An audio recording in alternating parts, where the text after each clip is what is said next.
selamat bertemu kembali di video pembelajaran. Hari ini kita mau belajar tentang operasi hitung campuran dalam pelajaran matematika.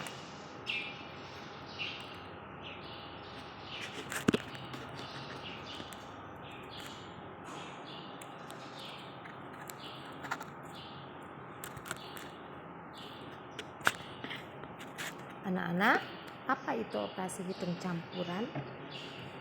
Operasi hitung campur adalah operasi hitung yang melibatkan lebih dari satu jenis operasi hitung yang berbeda. Di dalamnya ada pengurangan, penjumlahan, perkalian, dan pembagian.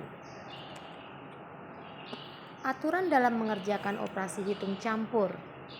Jika ada soal yang terdapat operasi hitung penjumlahan, pengurangan, perkalian dan pembagian, dan tanda kurung, maka dahulukan mengerjakan yang ada di dalam kurung.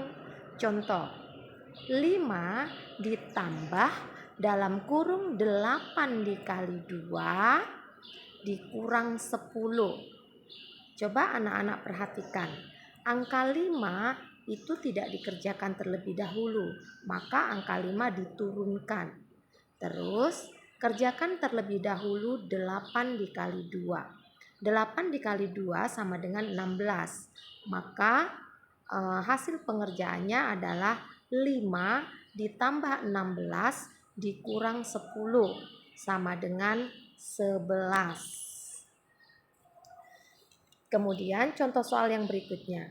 Jika sebuah soal terdapat operasi perkalian dan penjumlahan, maka yang dikerjakan terlebih dahulu adalah operasi hitung perkaliannya. Contoh, 50 dikali 4 ditambah 125. Nah, anak-anak di situ ada dua operasi hitung, yaitu perkalian 50 dikali 4 dan penjumlahan ya tambah 125. Maksud dari dikerjakan terlebih dahulu itu, di dalam soal tersebut ada operasi 50 kali 4. Maka 50 dikali 4 yang harus terlebih dahulu dikerjakan. Hasil dari 50 kali 4 itu adalah 200 ditambah 125 sama dengan 325. Jadi operasi hitung perkaliannya yang terlebih dahulu harus kalian kerjakan ya. Selanjutnya contoh yang berikutnya. Jika terdapat operasi hitung perkalian dan pembagian, karena kedudukan antara perkalian dan pembagian itu seimbang, maka kalian bebas untuk mengerjakannya, memulai mengerjakannya terlebih dahulu. Mau perkalian dulu atau pembagian dulu, boleh ya, karena hasilnya juga akan sama. Nah, ini bukti dari jika kamu mengerjakan perkaliannya dulu, maka 40 dikali 8 dibagi 2 itu hasil perkaliannya 40 dikali 8 itu 320 dibagi 2 maka sama dengan 160. Nah, bagaimana jika kalian mengerjakan pembagiannya terlebih dahulu? Contoh, 40 dikali 8 dibagi 2. Kita kerjakan terlebih dahulu yang pembagian ya. 8 dibagi 2 itu adalah 4. Nah, sedangkan 40 dikali 4, setelah kamu turunkan 40-nya tadi, 40-nya tidak dikotak-katik ya. 40 tidak kamu kotak-katik. Yang kamu kerjakan terlebih dahulu tadi adalah pembagian. Nah, hasilnya sama anak-anak. 40 dikali 4 itu 160. 320 dibagi 2 juga sama dengan 160. Ini menunjukkan, membuktikan keseimbangan di antara keduanya, antara perkalian dan pembagian. Jadi kalian boleh mengerjakan terlebih dahulu mana yang kalian anggap mudah.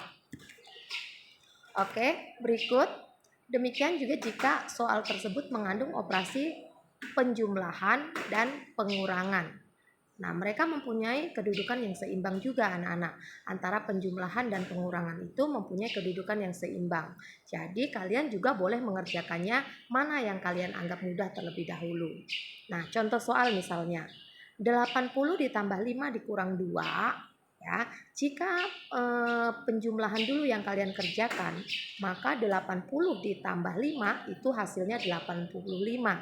Dikurang 2 maka hasil akhirnya adalah 83. Nah, seandainya kalian mau mengerjakan di pengurangannya terlebih dahulu, maka 80-nya tetap tidak di kotak-katik. Yang kalian kotak-katik adalah 5 dikurang 2. 5 dikurang 2 itu 3. Dan hasilnya 80 ditambah 3 sama dengan 83. Nah, hasil keduanya sama anak-anak.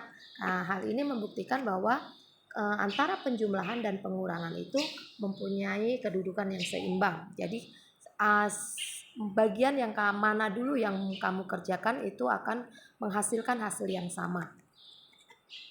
Oke, kesimpulannya anak-anak, operasi perkalian dan pembagian mempunyai kedudukan yang seimbang, ya. Dan operasi penjumlahan dan pengurangan juga mempunyai kedudukan yang seimbang. Jadi kedua jenis operasi hitung ini jika pas kebetulan ada dalam satu soal, boleh dikerjakan mana yang kamu anggap mudah terlebih dahulu. Nah, sementara kedudukan perkalian dan pembagian lebih tinggi dari penjumlahan dan pengurangan, sehingga dalam operasi hitung jika terdapat gabungan keduanya, ada kali dan ada penjumlahan, maka yang diutamakan terlebih dahulu dikerjakan adalah perkalian. Jika ada pembagian dan pengurangan, maka yang dikerjakan terlebih dahulu adalah pembagian. Seperti itu ya anak-anak, supaya kalian tidak salah dalam mengerjakan soal. Semuanya memiliki aturan. Terima kasih, kiranya penjelasan ini dapat menolong kalian, membantu kalian di dalam mengerjakan soal hitung campuran dalam matematika.